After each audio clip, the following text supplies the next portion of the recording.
Novel قسمت قسط number 23 مصنفہ مہر نور۔ ارمان گاڑی کے پاس آیا تو ماہی سامنے گاڑی سے ٹیک لگا کر کھڑی تھی۔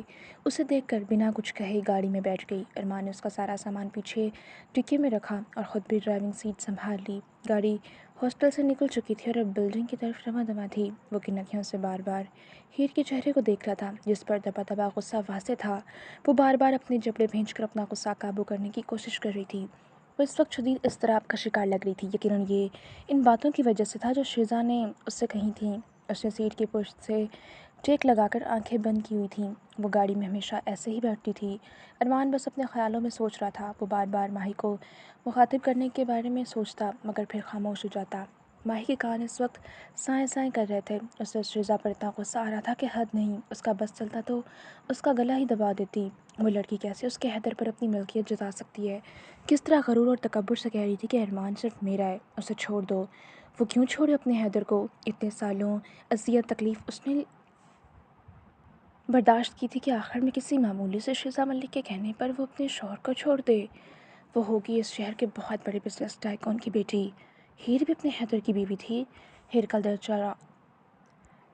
چاہ رہا تھا وہ چیخے چلائے اور اپنا سارا غصہ فرسٹریشن باہر نکال دے۔ اسے زندگی میں کبھی اتنا غصہ نہیں آیا تھا جتنا آج آ رہا تھا، اور آتا بھی کیوں نہ؟ وہ جیسے یونیورسٹی کا جنون سمجھ رہی تھی۔ وہ تو 10 سال سے حیدر کے لیے پاگل بیٹھی تھی۔ یہ سب سوچتے ہوئے سے بے ساختہ اپنے شوہر پر پیار آ رہا تھا جس نے کبھی کسی دوسری لڑکی کو آنکھ اٹھا کر نہیں دیکھا۔ ہاں، وہ واقعی وفادار تھا۔ دونوں اپنی سوچوں میں گم تھے۔ اتنے میں ان کی بلڈنگ آ چکی تھی۔ حیدر نے دیکھا اس کے جسم میں کوئی حرکت نہیں ہوئی تو اس نے آگے بڑھ کر اپنا ہاتھ ہیر کے گال پر رکھا۔ ماہر اپنے خیالوں میں گم تھی۔ اچانک اپنے گال پر کسی کا ہاتھ کا لمس محسوس کر کے آنکھیں کھولیں تو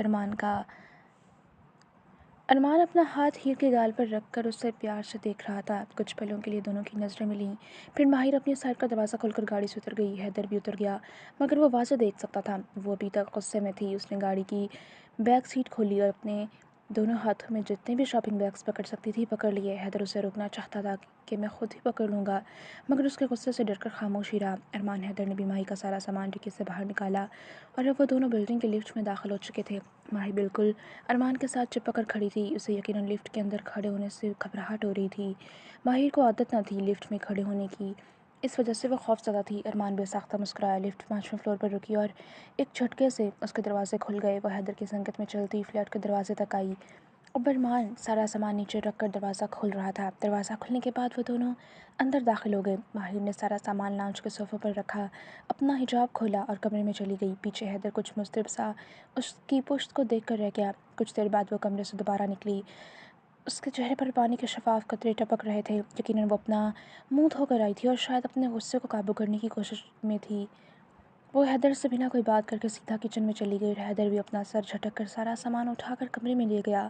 جب واپس باہر آیا تو کچن سے آوازیں آ رہی تھیں۔ یقیناً وہ کھانا بنا رہی تھی۔ باہر رات اتر آئی تھی۔ تھوڑی دیر تک وہ سارا کھانا بنا کر ڈائننگ ٹیبل پر لگا چکی تھی۔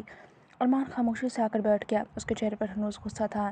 دونوں خاموشی سے بیٹھ کر کھانا کھا رہے تھے۔ کھانا کھانے کے بعد اس نے سارے برتن سمیٹے اور چائے کا کپ لا کر ارمان کے سامنے رکھا اور کمرے میں چلی گئی۔ بس اتنی ہی برداشت تھی ارمان حیدر کی۔ اب اس کا ضبط غصے میں بدل رہا تھا۔ کسی تیسرے کی وجہ سے ان دونوں کے درمیان کبھی بھی دوری نہیں آنی چاہیے۔ وہ کبھی نہیں چاہتا تھا کسی تیسرے کی وجہ سے ان کے رشتے میں ذرا سی بھی بدمزگی ہو۔ اب اس کا دل چاہ رہا تھا وہ شیزا کا گلا دبا دے۔ کچھ دیر بعد وہ کمرے میں آیا تو اس نے دیکھا ہیر بلینکٹ سر تک تانے لیٹی ہوئی تھی اور وہ سمجھ نہ سکا کہ وہ جاگ رہی ہے سو رہی ہے۔ وہ بائیں سائڈ آیا اور آ کر لیٹ گیا۔ اس نے بہت آہستگی سے ہیر کے چہرے سے کمبل ہٹایا تو اس کی مدھم سانسوں سے صاف پتہ چل رہا تھا کہ وہ سو چکی ہے۔ ارمان حیدر نے اس کا سر اٹھا کر اپنے کندھے پر رکھا اور اپنے حصار میں لے کر خود بھی آنکھیں بند کر گیا۔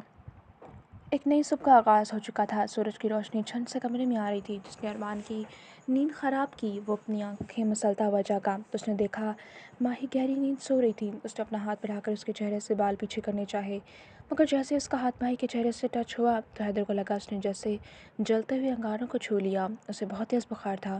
فوراً فکر مند ہوا۔ بہت احتیاط اور آہستہ سے اس کا سر دوبارہ تکیے پر کیا اور فوراً اٹھ کر تھرمامیٹر لے کر آیا۔ ماہی کو 101 بخار تھا اور وہ پریشان ہو گیا۔ ہاں، وہ جانتا تھا بچپن میں بھی جب وہ بہت زیادہ روتی یا پریشان ہوتی تھی تو اسے ایسے ہی بخار ہو جاتا تھا، اور کل رات بھی بہت پریشان اور غصے میں تھی۔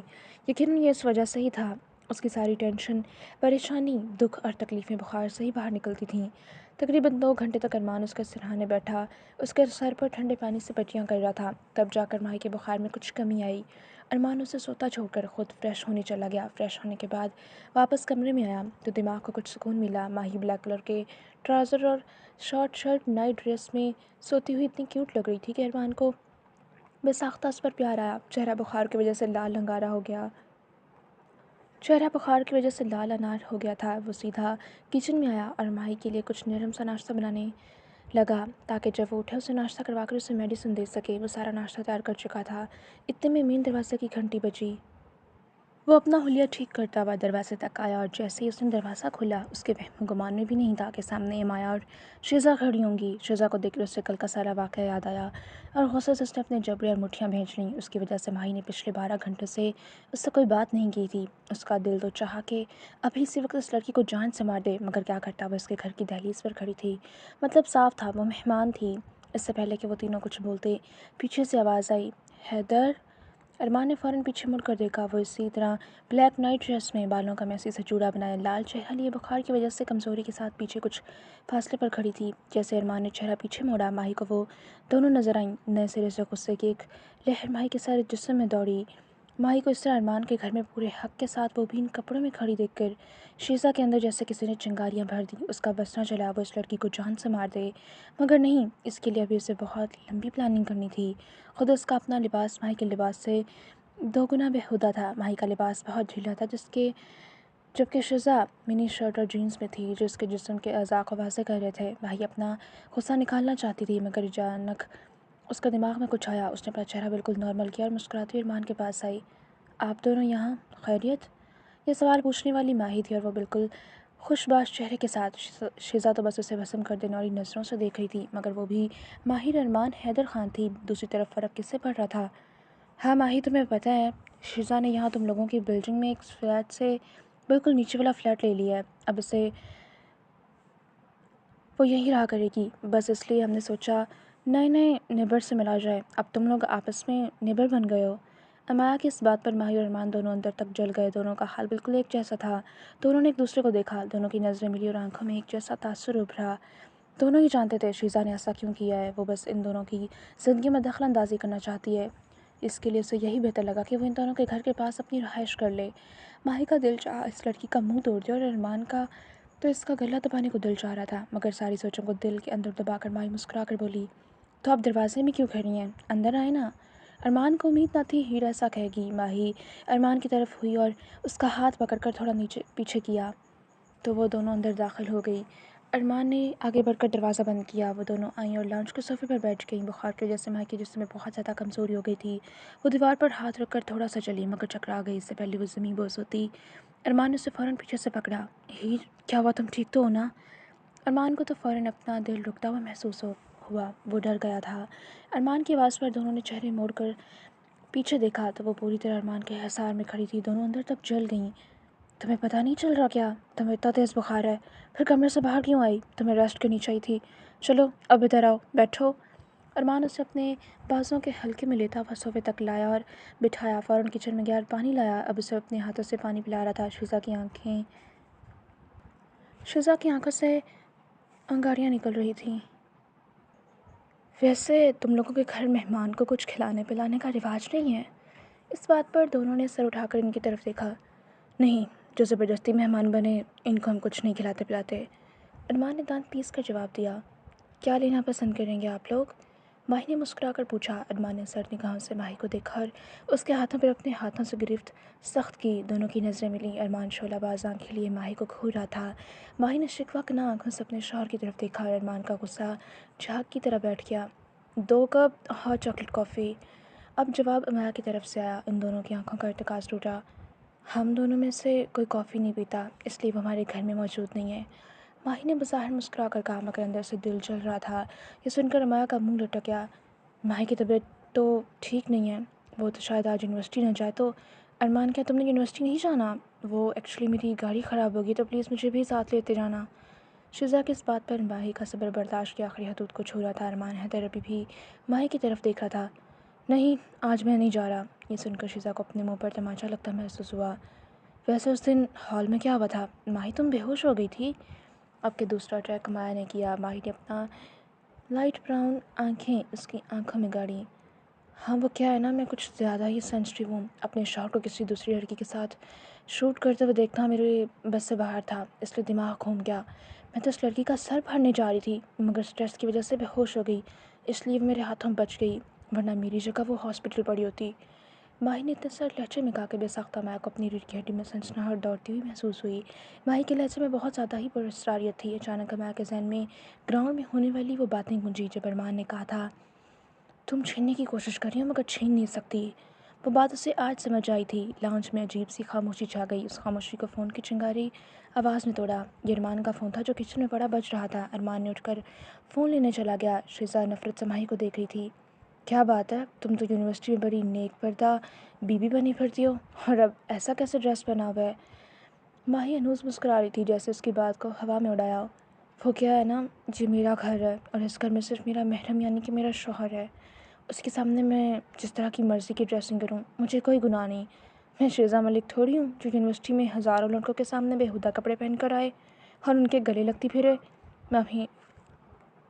میں ماہر ارمان حیدر خان ہوں۔ گھر کی چار دیواری کے باہر خود کو ڈھانپ کر رکھنا اور پردہ کرنا میرا فرض ہے، جو کہ میں بخوبی جانتی ہوں اور کرتی ہوں۔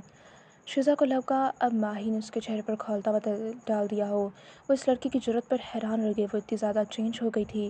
ہاں یہ وہ طاقت تھی جو اسے ارمان سے ملی تھی۔ ارمان جو کچن میں کھڑا تھا ان کی ساری باتیں سن رہا تھا۔ ماہی کی بات پر اس کے ہونٹوں پر ایک خوبصورت مسکراہٹ آئی اور گال کا ڈمپل واضح ہوا، مگر شیزا کی بکواس پر غصہ بھی بہت آیا۔ اب ان دونوں کے صبر کی برداشت ختم ہو چکی تھی۔ اس سے زیادہ صبر نہ ارمان میں تھا اور نہ ہی ماہی میں تھا۔ ارمان فوراً کچن سے باہر آیا۔ اگر تم لوگوں کا یہاں آنے کا مقصد برا ہو چکا تو جا سکتی ہو۔ وہ کیا نا، میری ہیئر کی طبیعت ٹھیک نہیں ہے، اسے ریسٹ کرنی ہے اور وہ اس طرح کے شور میں بالکل ریسٹ نہیں کر سکتی۔ یہ کہتے ساتھ ارمان نے اپنے ہاتھ سے دروازے کی طرف اشارہ کیا۔ شیزا ڈھیٹ ہو سکتی تھی مگر مایا نہیں، اتنی بےعزتی پر اٹھ گئی۔ چاروں ناچار شیزا کو بھی اٹھنا پڑا۔ وہ ان دونوں پر ایک آخری نفرت بھری نظر ڈالتی ہوئی دروازے کی طرف بڑھ گئی۔ جیسے ہی وہ دونوں باہر نکلی، ارمان نے فوراً آگے بڑھ کر دروازہ لاک کیا اور واپس ماہی کی طرف آیا۔ وہ ویسے ہی صوفے پر بیٹھی ہوئی تھی، وہ آنکھیں جو ان دونوں کے سامنے مسکرا رہی تھیں، اب ماہی کی وہی آنکھیں تکلیف کی زیادتی کی وجہ سے لال ہو چکی تھیں۔ اس کا بس نہیں چل رہا تھا وہ ساری دنیا تباہ کر دے۔ ارمان اس کے سامنے گھٹنوں کے بل بیٹھا، اس کے دونوں ہاتھ پکڑے تو اس کے لمس سے وہ اپنے خیالوں کی دنیا سے باہر آئی۔ اب دونوں ایک دوسرے کی آنکھوں میں دیکھ رہے تھے۔ حیدر نے اپنا غصہ کس طرح کنٹرول کیا تھا وہی جانتا تھا۔ یہ کیا ہے عیر؟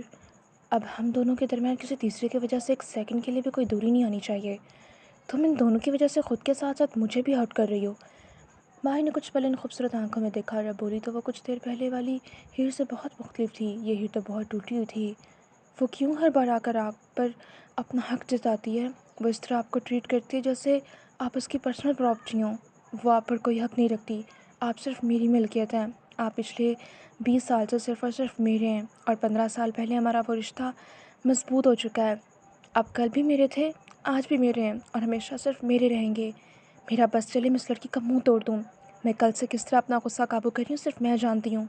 مجھ سے بالکل برداشت نہیں ہوتا کہ کوئی دوسری آ کر میرے حیدر پر کوئی حق جتائے۔ میں آپ کو ذرا سا بھی کسی دوسرے کے ساتھ بانٹ نہیں سکتی، میرا دل پھٹتا ہے۔ بات کے آخر تک اس کی آواز بھیگ گئی۔ ارمان حیدر اس کے باتوں پر فقط مسکرا رہا تھا۔ ہاں وہ جانتا تھا وہ اس طرح ہی سینسٹیو اور پوزیسیو ہے۔ جب وہ حیدر پر اپنا حق جتاتی تھی تو اس سے بہت خوشی ملتی تھی۔ حیدر نے اپنی پاکٹ سے کچھ نکالا۔ ہیر نے دیکھا تو وہ ریڈ کلر کا ایک رنگ کیس تھا۔ وہ ہیر کے سامنے ویسے ہی گھٹنوں کے بل بیٹھا ہوا تھا۔ اب وہ اس رنگ کیس سے رنگ نکال رہا تھا، پھر اس نے اپنا دوسرا ہاتھ ہیر کے سامنے پھیلایا۔ ماہی کی آنکھوں میں آنسو تھے۔ اسے خود سمجھ نہیں آ رہی تھی کہ یہ آنسو انتظار کے تھے، تکلیفوں کے ختم ہونے کے تھے یا خوشی کے تھے۔ آج کے بعد کوئی بھی مجھ پر کسی قسم کا حق نہیں جتا سکے گا۔ میں آج خود کو اپنی ہیر کی ملکیت میں دیتا ہوں۔ بولو کیا کرو گی اپنی ساری زندگی میرے نام؟ بولو کیا کرو گی اپنی ساری زندگی میرے نام؟ کیا ماہر ارمان حیدر خان اپنی ساری زندگی ارمان حیدر خان کے ساتھ گزارنا چاہے گی؟ ماہر نے بنا ایک لمحہ ضائع کیے زور و شور سے اس بات میں سر ہلایا۔ میں اپنی ساری زندگی اپنے شوہر ارمان حیدر خان کے ساتھ گزارنا چاہتی ہوں، اور فوراً اپنا ہاتھ ارمان کے ہاتھ پر رکھ دیا۔ ارمان نے بہت محبت سے وہ انگوٹھی اس کے ہاتھ کی تیسری انگلی میں پہنا دی اور پھر وہی ہاتھ اپنے ہونٹوں سے لگا لیا۔ وہ بہت خوبصورت وائٹ گولڈ کی رنگ تھی۔ 1 منٹ رکو، میں ابھی آیا۔ ارمان کمرے میں چلا گیا۔ 5 منٹ بعد وہ واپس آیا تو اس کے ہاتھ میں ایک باکس تھا۔ ہیر اندازہ نہ لگا سکی کہ اس کے اندر کوئی بریسلٹ ہے یا شاید کوئی پینڈنٹ۔ अरमान ने वो बॉक्स खोला। वो इसमें से कुछ बाहर निकाल रहा था। वो बहुत खूबसूरत गोल्डन लॉकेट था जिसके ऊपर बहुत प्यारा डबल एज दिल की सूरत में बना था। उसे देखकर माही की आंखें चमकी। वो वाकई बहुत खूबसूरत था। अब हैदर उसके पास सोफे पर बैठा। ये तुम्हारी मुंह दिखाई है। हमारी शादी बाकायदा रस्मों के साथ नहीं हुई, मगर ये रस्म भी है और तुम्हारा हक भी। और इस बात पर हीर की हंसी बेसाख्ता निकली और वो हंसती चली गई। हैदर तो उसकी हंसी में खो गया। उसकी हंसी ऐसी थी जैसे बारिश के बाद मध्यम सी कौसे कज़ा हो। कुछ पलों बाद उसकी हंसी रुकी तो हैदर ने आईब्रो झुकाकर ऐसे देखा जैसे पूछ रहा हो कि इसमें हंसने वाली कौन सी बात थी। हीर ने नफ़ी में सर हिलाया और दोबारा हंसने लगी। हैदर ने बेसाख्ता उसकी इस अदा की दिल से नज़र उतारी। मैं आए? अब वो हीर से पूछ रहा था। हीर ने मुस्कुराकर इस बात में सर हिलाया। वो हीर के नज़दीक हुआ और उसके गले में पेंडेंट पहनाकर उसका हुक लॉक किया और माही के बेहद करीब था। इतना कि माही की सांसें अरमान के चेहरे पर पड़ रही थी और अरमान की सांसें माही की गर्दन पर। उसके स्ट्रॉन्ग परफ्यूम की खुशबू माही के नथनों से टकराई। माही उसके सार में जकड़ी गई। माही ने फ़ौरन डरकर अपनी आंखें बंद कर लीं। वो महसूस कर सकती थी कि पेंडेंट पहनाने के बाद हैदर के हाथ उसकी गर्दन पर मौजूद इस जंजीर पर हरकत कर रहे हैं। वो थोड़ा दूर हुआ तो माही की बंद आंखों को देखकर दिल खोलकर मुस्कुराया। माही तो अभी तक इस हिसार में जकड़ी आंखें बंद किए बैठी थी। वो उसके कान के पास हुआ। अब तुम सर से लेकर पैर तक अरमान हैदर खान की मिल्कियत हो और अरमान हैदर खान तुम्हारी मिल्कियत हो गया। माही को अपने कान में सरगोशी से भी आहिस्ता आवाज़ सुनाई दी। हाँ, वो साफ अपने कान की लो पर हैदर की सांसों की तपिश और फिर उसके होंठों का लम्स महसूस कर सकती थी। हैदर ने बहुत नरमी और मोहब्बत से उसके चेहरे पर फूंक मारी जिसकी वजह से उसने अपनी आंखें खोलीं। दोनों की नज़रें मिलीं। हेज़ल ग्रीन आंखों में हर तरह के जज्बात का खुमार था। इश्क, मोहब्बत और चाहत। और लाइट ब्राउन आंखें इस शहर में जकड़ी जा रही थीं। चलो आओ, नाश्ता कर लो, फिर मेडिसिन खाने के बाद तुमने रेस्ट करनी है। अभी तबीयत ठीक नहीं है। हैदर ने यह कहने के बाद उसकी परेशानी पर बोसा दिया और उठ गया। हीर भी उठी और कमरे में फ्रेश होने चली गई। पीछे हैदर सर झटक कर किचन में चला गया। वो जानता था अभी हीर छोटी है और वो वाकई अक्सा सुलेमान की मौत कभी भूला नहीं था। उसकी मौत की वजह वो दोबारा कोई दूसरा सुलेमान नहीं बनेगा और ना ही अपनी हीर को दूसरी अक्सा बनने देगा कि कल को उसकी जान को कोई रिस्क हो, और इस वजह को पैदा ही नहीं होने देगा। अभी वो इस रिश्ते को आगे बढ़ाने का कोई इरादा नहीं रखता था। वैसे भी अभी हीर पढ़ रही थी। वो हीर को ज़रा सी भी अजियत देना तो दूर, ऐसा सोच भी नहीं सकता था। वो जानता था वो बहुत नाजुक है। वो खुद गर्ज हो गया तो हीर को बहुत तकलीफ़ होगी। इस वजह से वो कभी हीर को अपनी खुद गर्जे की भेंट नहीं चढ़ाएगा। कुछ देर बाद हीर धुला हुआ चेहरा लेकर किचन में दाखिल हुई, मगर लिबास अभी तक वही था। हैदर उसके पुरनूर चेहरे को देखकर मुस्कुराया। वो सारा नाश्ता टेबल पर लगा चुका था। वो दोनों टेबल पर बैठे नाश्ता कर रहे थे। सामने ब्रेड और चाय को देखकर हीर का मुंह बन गया। ये क्या है? उसने सदमे से पूछा। हैदर ने बेसाख्ता अपनी हंसी का काबू किया। इसे नाश्ता कहते हैं मेरी जान। हीर ने बेबसी से हैदर की तरफ देखा। वो तो मुझे भी नज़र आ रहा है, मगर मुझे नहीं खाना ये। मैंने पराठा खाना है, मैं ख़ुद बना लूँगी। इससे पहले वो टेबल से उठती हैदर उसका हाथ पकड़कर उसे दोबारा बैठा चुका था। हीर, ज़िद नहीं करो, सुकून से बैठकर ये खाना खाओ। तुम्हें बुखार हुआ है? बुखार में पराठा ठीक नहीं है। शाबाश, बैठ जाओ। वो बैठ तो गई मगर अभी तक मुंह फूला हुआ था। हाँ, वो ज़िंदगी में पहली बार अपनी मर्ज़ी से खाने की फरमाइशें करनी शुरू कर चुकी थी। वो जानती थी यह हवेली का जालिम माहौल नहीं है जहाँ अपनी मर्ज़ी से कुछ खा भी नहीं सकती। हवेली की इस चार दीवारी में वो सांस भी अपनी मर्ज़ी से नहीं लेती थी और यहाँ सिर्फ 24 घंटों में वो आज़ाद हो गई थी। वो अपनी मर्ज़ी से खा पी सकती थी, काम कर सकती थी, सो सकती थी, जो चाहे वो कर सकती थी। किसी की इजाज़त की ज़रूरत न थी और ये वो सारा मान था जो हैदर ने उसे दिया था। हैदर ने एक नज़र इसके चेहरे को देखा जो खफगी से फुला के बैठी थी। देखो मेरी जान, जैसे ही तबीयत ठीक होगी मैं तुम्हें ख़ुद अपने हाथों से पराठे बनाकर खिलाऊंगा, मगर अभी नहीं, अभी के लिए ये खाओ। हीर ने कुछ बेबसी से हैदर की तरफ देखा। मुझसे नहीं पी जाती ये चाय। हैदर बहुत अच्छे से ये जानता था कि इस हवेली में कभी दूध, चाय, इन चीज़ों को हाथ नहीं लगाया था। इसे कोई पीने देता तो ही वो पीती। ओके ठीक है, जस्ट डिप करके खा लो, चाय मत पीना, मैं पी लूँगा। हैदर ने दरमियानी हल निकाला। ये सुनकर हीर की आंखें चमकी और उसने जल्दी से खाना शुरू कर दिया। हैदर पास बैठा खुद भी ब्रेड ही खा रहा था। जब उसकी बीवी बीमारियों वाला खाना खा रही थी तो फिर वो क्यों कुछ और खाता। हीर ने सिर्फ 2 स्लाइस खाने के बाद प्लेट परे कर दी। मतलब साफ़ था, उसने बहुत मुश्किल से ये 2 स्लाइस किस तरह खाए थे ये वही जानती थी। हैदर उसके चेहरे के तासुरात से अंदाज़ा लगा सकता था। हैदर ने फ़ौरन जूस का गिलास उसके सामने किया। वो कटाकट एक ही सांस में पी गई मगर मुंह की करवाहट ख़त्म होने का नाम नहीं ले रही थी। हैदर उठकर किचन तक गया, दराज से बुखार की मेडिसिन निकाली। मेडिसिन लेकर वो दोबारा आकर अपनी कुर्सी पर बैठा। अब वो मेडिसिन निकाल कर हीर के सामने रख रहा था। हीर के चेहरे के ज़ावियों से लग रहा था कि अब वो मेडिसिन खाने में भी नखरे करेगी, मगर उसने बिना किसी तरीके का कोई रद्द-ए-अमल दिए वो मेडिसिन उठाई और पानी के साथ निकल गई। हैदर, जो उसकी नई ज़िद की उम्मीद किए बैठा था, पुरसुकून हो गया। वो 20 साल की उम्र में बहुत ज़्यादा मैच्योर थी, बिल्कुल जैसे 30 25-30 साल की लड़की हो। ये बात खुद अरमान ने पिछले 3 महीनों में नोट की थी। वो बहुत ज़्यादा सुलझी हुई और साइलेंट रहती थी। वो इंट्रोवर्ट थी और हैदर डबल पर्सनैलिटीज़ का मालिक था। यूनिवर्सिटी में अरमान बनकर रहता, बहुत ज़्यादा बातूनी चाहे, मगर जब वो एएसपी अरमान हैदर बनता तो वो बहुत ज़्यादा सर्द मिजाज होता। मगर हीर अब आहिस्ता आहिस्ता चेंज हो रही थी। वो अब बातें करने लगी थी, फरमाइशें करने लगी थी, इमेच्योरिटी भी दिखाने लगी थी। कभी कभी तो वो बच्ची ही लगती, और ये सिर्फ 48 घंटों के अंदर अंदर हैदर नोट कर चुका था। उसके दिमाग में भी ये बात बेसाख्ता आई कि औरत अपने पसंदीदा मर्द के साथ बच्ची बन जाती है, उससे अपने नाज नखरे उठवाती है और ज़िद भी करती है, मगर बाकी सारी दुनिया के लिए वो एक समझदार और मैच्योर लड़की होती है। हैदर ने उसका आधा कप छोड़ा, चाय का मग पकड़ा और अपने होंठों से लगा लिया। उसने ज़िंदगी में आज से पहले इतनी अच्छी चाय कभी नहीं पी थी। हाँ, क्योंकि वो हीर की बची हुई चाय थी, इसलिए वह इसके लिए दुनिया की सबसे बेहतरीन चाय थी। वो चाय पी रहा था और चाय पीने के साथ साथ उसकी नज़रें हीर के चेहरे का तवाफ़ कर रही थीं। हीर के हाथ में इस वक्त हैदर का फ़ोन था। पता नहीं वो इसके फ़ोन में क्या तलाश कर रही थी, मगर हैदर ने कोई रद्द-ए-अमल नहीं दिया। वो जो मर्ज़ी करती फिरे। इसके शौहर का फ़ोन था, वो हाथ लगा सकती थी, वो सारा फ़ोन चेक कर सकती थी। इससे कुछ भी पर्सनल नहीं था। कुछ देर बाद उसने देखा हीर की आंखों में अजीब चमक थी। आखिर वो ऐसा भी क्या देख रही थी? हैदर तजस्सुस के मारे थोड़ा आगे बढ़ स्क्रीन पर नज़र पड़ी तो हैरान रह गया। वो मोबाइल फ़ोन में गैलरी खोले उसकी तस्वीरों को देख रही थी। कुछ कॉलेज टाइम की थीं तो कुछ यूनिवर्सिटी के लास्ट ईयर्स की थीं। वो इन तस्वीरों को देख रही थी और खुश हो रही थी। हैदर को इस पर ढेरों प्यार आया। वो फ़ोन में भी सिर्फ अपने शौहर को देख रही थी, जैसे उसके लिए बाकी दुनिया कोई अहमियत नहीं रखती। हैदर मुस्कुराता हुआ उठा और सारे बर्तन समेटे और किचन में रखे। 10 मिनट बाद वो सारे बर्तन धोकर वापस आया तो देखा शायद हीर की आंखों में दर्द हो रही थी। वो आंखें मसलती हुई उठी, एक नज़र हैदर की तरफ देखा। मुझे नींद आ रही है, मैं सोने जा रही हूँ। हैदर ने इस बात में सिर हिलाया और वो वहीं मेज़ पर उसका फ़ोन रखकर कमरे में चली गई। हैदर उसके पीछे ही कमरे में आया। वो बेड पर लेट रही थी। हैदर ने खुद आगे बढ़कर उस पर अच्छे से ब्लैंकेट ठीक किया, कमरे में मौजूद विंडो के पर्दे बराबर किए ताकि वो सुकून से सो सके और रोशनी उसे डिस्टर्ब ना करे। उसके बाद उसके पेशानी पर बोसा दिया और दरवाज़ा बंद करता हुआ बाहर निकल आया। बुखार की वजह से हीर को कमज़ोरी थी, जिसकी वजह से वो 5-10 मिनट में ही नींद की वादी में उतर गई। बाहर हैदर अपना लैपटॉप खोलकर अपना कोई काम कर रहा था। बिल्डिंग के बाहर अब दोपहर सर चढ़ाई थी। अंदर अपार्टमेंट में वो दोनों अपनी अपनी जगह अंदर तक पुरसुकून थे। जारी है।